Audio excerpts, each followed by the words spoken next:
Of course, Johnny Depp's kids would be brought up in this defamation trial against their stepmom, Amber Heard. They were the ones who protected Johnny in the first place. They warned him of Amber and extremely disliked her to the point that they didn't even attend their own father's wedding. This time, it's Johnny and his team who protected Lily Rose and Jack Depp. Then Chu begins to break down every single thing Amber wrote in the op-ed about her abusive husband.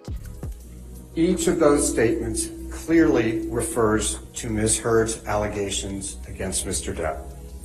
And taken collectively, their message and their implication about Mr. Depp is clear, i.e. that Ms. Heard is a survivor of domestic abuse and that Mr. Depp is a perpetrator. He says that the day the actress walked into court and shamelessly announced to the world that she's filing a restraining order against her husband, that's when Johnny's life ended, which is true because so many people turned their back against him. Some of his fans, most of Hollywood, he even lost the career he spent decades building.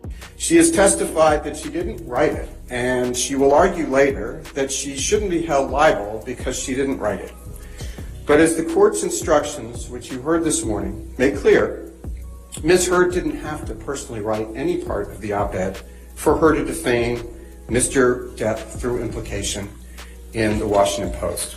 So Johnny Depp sued Amber Heard for the article she wrote in the Washington Post where the actress narrated her experience as a survivor of domestic violence. Amber's team will argue that she didn't even mention Johnny's name in the article, but today the rules have been changed. She has testified that she didn't write it, and she will argue later that she shouldn't be held liable because she didn't write it.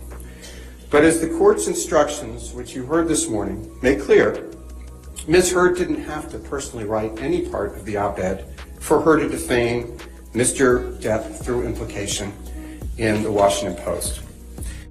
The truth is, Johnny's end goal isn't to win, it's to tell the truth.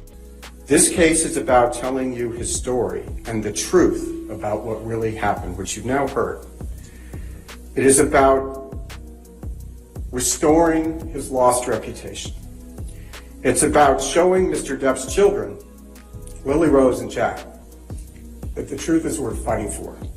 To tell his story, to restore his reputation, and most especially, it's to prove to his children that this is worth fighting for. It's now up to the jury whether they'll let him do these or not. Thanks for tuning into this video.